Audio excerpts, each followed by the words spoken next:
Sekitar tahun 880 hingga pertengahan abad ke-12, ada sebuah negara yang bernama Kievan Rus. Wilayah negara Kiev saat kita lihat di peta dunia sekarang.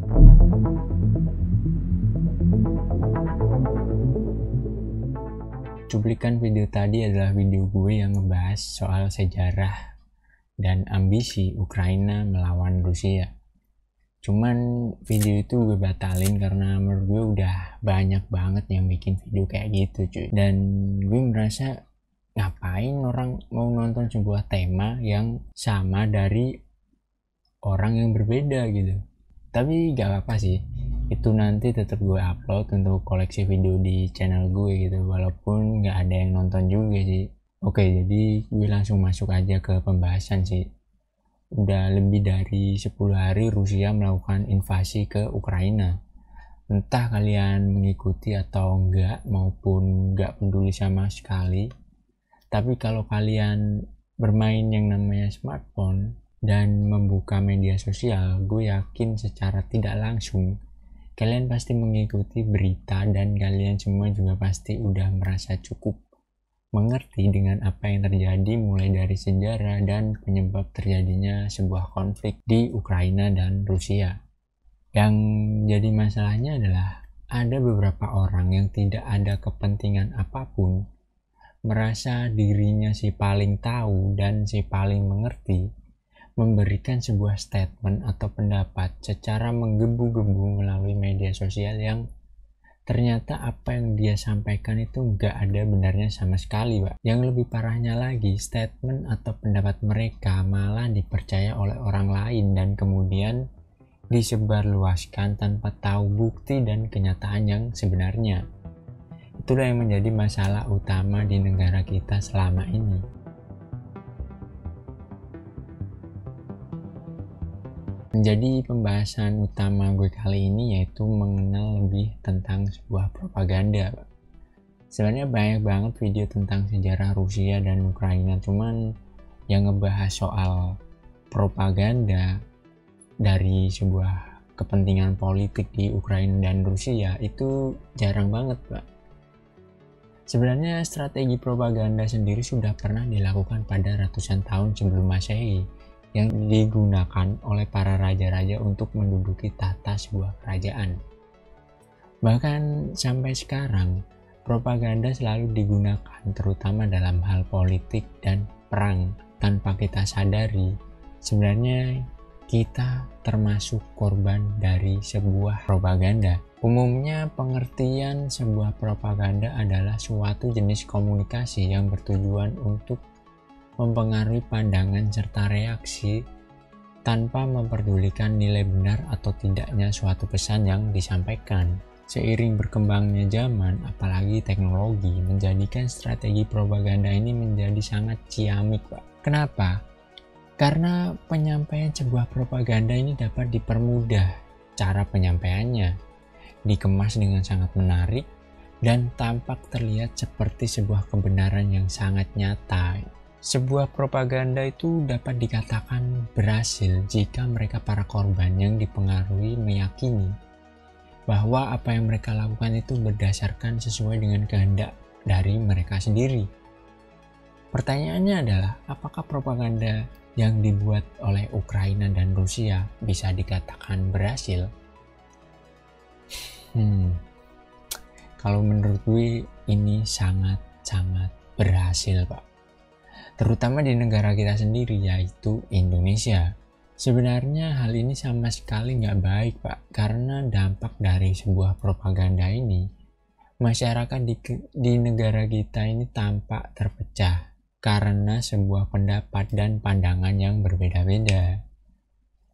Kalau menurut gue sebenarnya mau beda pendapat atau pandangan itu gak masalah, Pak. Itu kan hak lu semua kan. Nah, yang jadi masalahnya adalah mereka yang berbeda pendapat ini saling ngotot dan sudah di atas batas wajar. Inilah yang jadi masalah selama ini, Pak. Jangan sampai hal ini dibiarkan, apalagi pihak yang menjadi sasaran propaganda bisa saja tidak segan-segan melakukan tindakan yang irasional. mulai dari membunuh, memfitnah, dan adu domba.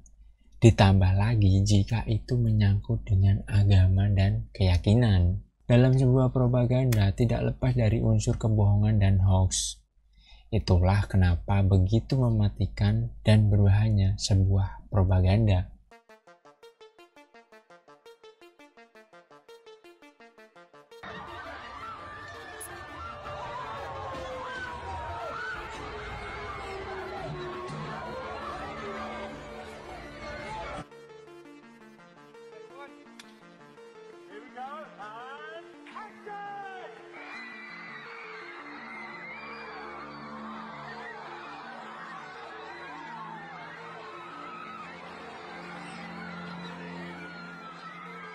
And inside the holy grail of Putin's ambitions, the Ukrainian capital, Kiev.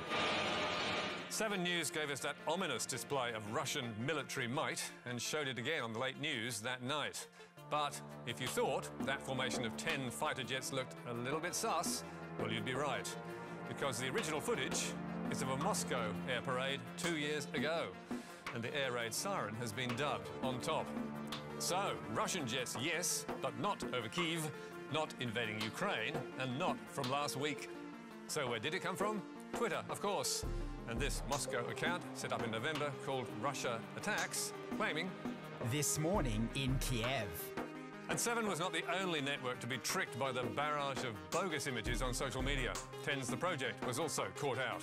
Multiple explosions in the cities of Kiev and Kharkiv. That was also wrong. It's a chemical storage facility exploding in the Chinese port of Tianjin in 2015, as you can see from this Guardian video at the time. Whoa! Holy shit! Fuck yeah! And on the ABC 7:30, a snippet of grainy footage, supposedly of Ukraine, turns out to be a TikTok video posted last month called Lightning Strike at Power Station.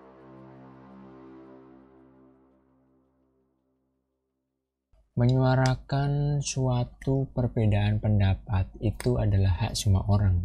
Tapi jika kita sebagai pihak yang tidak berkepentingan, lebih baik mengutarakan dengan sewajarnya saja supaya perbedaan pendapat ini tidak menciptakan sebuah konflik dan masalah yang baru. Di video gue kali ini, sebenarnya gue tuh cuma mau ngingetin aja, Pak.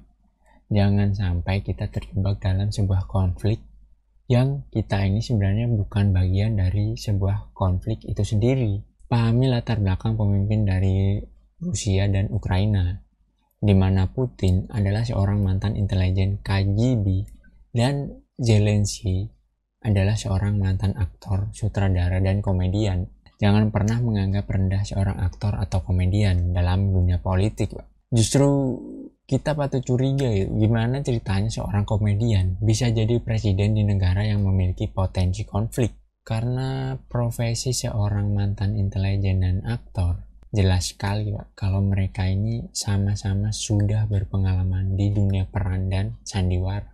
Sebagai orang yang bukan bagian dari sebuah konflik, alangkah baiknya kalau kita bersikap netral aja, Pak. Lebih baik kita mendoakan yang terbaik dan semoga perang ini tidak berlarut-larut terlalu lama, bahkan menjadi sebuah peperangan yang lebih besar lagi, gitu kan.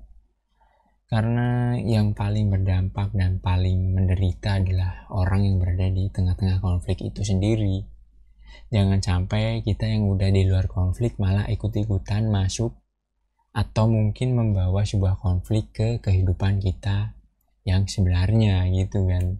Jadi cukup sekian konten dari gue kali ini sih. Semoga ini bisa bermanfaat bagi kalian dan jangan lupa klik like dan komen.